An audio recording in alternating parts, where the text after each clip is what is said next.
السلام علیکم ورحمۃ اللہ وبرکاتہ۔ ناظرین اکرام، امید ہے کہ آپ بخیر ہوں گے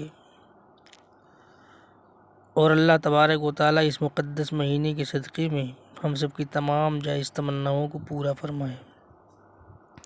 دوستو، جیسا کہ آپ کو معلوم ہے کہ یہ رمضان کا مقدس مہینہ ہے، جس مہینے میں اللہ تبارک و تعالیٰ کی عظمتیں اور رحمتیں اور برکتیں بندے مومن کے لیے عام رہتی ہیں۔ اب جس کے اندر جتنی لینے کی صلاحیت ہے، اللہ تبارک و تعالیٰ کی رحمت سے اسے حصہ بھی اتنا ہی ملتا ہے۔ اگر آپ نے رمضان کے روزے رکھے، میں آج آپ کو یہ چیز بتاؤں گا کہ اگر آپ نے رمضان کے روزے رکھے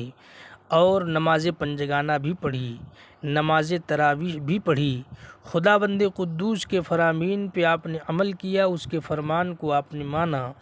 جیسا کہ اس نے کہا ہے ویسا آپ نے روزہ رکھا اور نماز بھی آپ نے ادا کی، نماز بھی پڑھی، مطلب یہ ہے کہ خدا تبارک و تعالیٰ کے فرمان پہ آپ نے عمل کیا۔ رمضان المقدس جو مہینہ ہے، اس مہینے کی جو اہمیت ہے، اس اہمیت کو مد نظر رکھتے ہوئے آپ نے وہی کام کیا جو اس مہینے میں کرنا چاہیے۔ اب آیا یہ کہ اگر کوئی بندہ ایسا ہے تو پھر اللہ تبارک و تعالیٰ کی بارگاہ سے اسے انعام کیا ملے گا۔ آپ ویڈیو کو لاسٹ دیکھیے کہ آخر اسے انعام کیا ملے گا، اللہ تبارک و تعالیٰ اسے کیا عطا فرمائے گا جس نے رمضان المبارک مہینے کی اہمیت کو سمجھا اور اس کے حق کو ادا کیا۔ تو آپ کو بتاؤں، حضرت ابو ہریرہ رضی اللہ تعالیٰ عنہ سے روایت ہے کہ نبی کریم صلی اللہ تعالیٰ علیہ وسلم نے ارشاد فرمایا کہ رمضان کی آخری رات میں اس امت کی مغفرت ہوتی ہے۔ عرض کیا گیا وہ شب قدر ہے؟ فرمایا نہیں، لیکن جب کام کرنے والوں کو جو کام کرنے والے ہوتے ہیں اس وقت مزدوری انہیں پوری دی جاتی ہے جب وہ کام پورا کر لیتے ہیں۔ مطلب کہنے کا یہ ہے کہ جس طریقے سے کام کرنے والا آدمی جب کام پورا کر لیتا ہے تو اسے پوری مزدوری دی جاتی ہے۔ اللہ کے رسول صلی اللہ تعالیٰ علیہ وسلم کے فرمانے کا مقصد یہی ہے کہ جب بندہ مومن اس مہینے کی برکتیں اور عظمتیں جو خدا تبارک و تعالیٰ نے رکھی ہیں ان کو حاصل کرتا ہے اور لگن کے ساتھ میں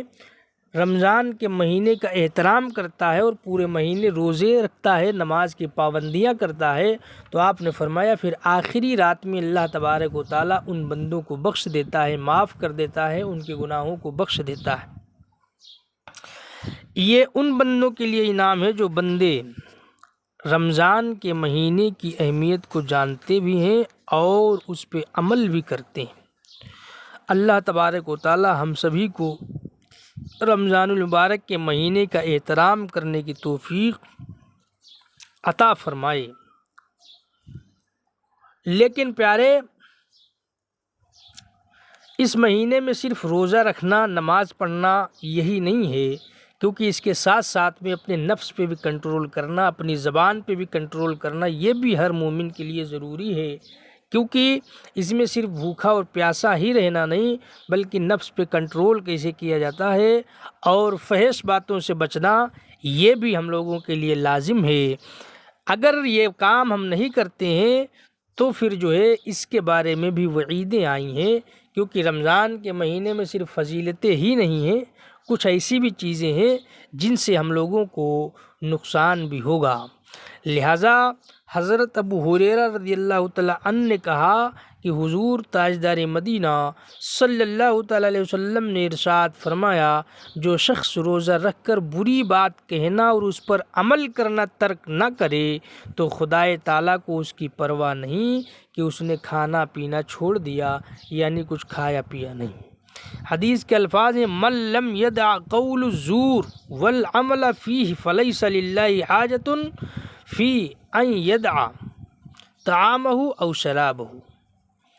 مطلب یہ ہے کہ جس نے اس بات کی پرواہ نہیں کی کہ اس فحش باتوں سے نہیں رکا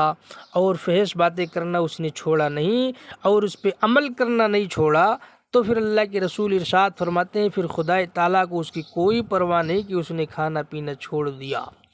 اس حدیث کے تحت میں حضرت شیخ عبدالحق محدث دہلوی فرماتے ہیں، یعنی مطلب یہ ہے کہ روزہ قبول نہ ہوگا، اس لیے کہ روزہ کہ مشروع اور واجب کرنے کا مقصد یہی بھوک اور پیاس نہیں ہے، بلکہ لذتوں